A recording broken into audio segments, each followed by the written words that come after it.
आत्महत्येला प्रवृत्त केल्याप्रकरणी खरातवर गुन्ह्याची नोंद झाली। 4 वर्षांपूर्वी भोंदू अशोक खरातवर ही गुन्ह्याची नोंद झाली होती। रामदास दिवटे नावाच्या तरुणाने गुन्हा नोंदवला होता। आत्महत्या मयत विकास दिवटे हा साई संस्थामध्ये नोकरीला होता। दिवटेच्या सासरच्या मंडळींचा खरातवर गुन्हा दाखल झाला होता। पत्नीसोबत सुरू असलेल्या घरगुती वादात सासरच्या मंडळींचं अशोक खरात भावाला मानसिक त्रास देत असल्याचं फिर्यादीत नमूद केलं। अशोक खरात यानं विकास याला साई संस्थानमधल्या नोकरीवरून काढून टाकण्याचं जीवे मारण्याची धमकी दिली होती। आत्महत्येला प्रवृत्त केल्याप्रकरणी खरातवर आता गुन्ह्याची नोंद झालेली आहे। या प्रकरणी सुद्धा आता तपास केला जातो। 4 वर्षांपूर्वीचा हे सगळं प्रकरण आहे। भोंदू अशोक खरातवर 4 वर्षांपूर्वी हा गुन्हा दाखल झाला होता।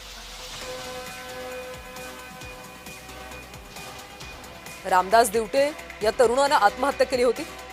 आत्महत्येला प्रवृत्त केल्याप्रकरणी 4 वर्षांपूर्वी अशोक खरातवर गुन्हा दाखल झाला होता। या प्रकरणी सुद्धा आता तपास होण्याची शक्यता आहे।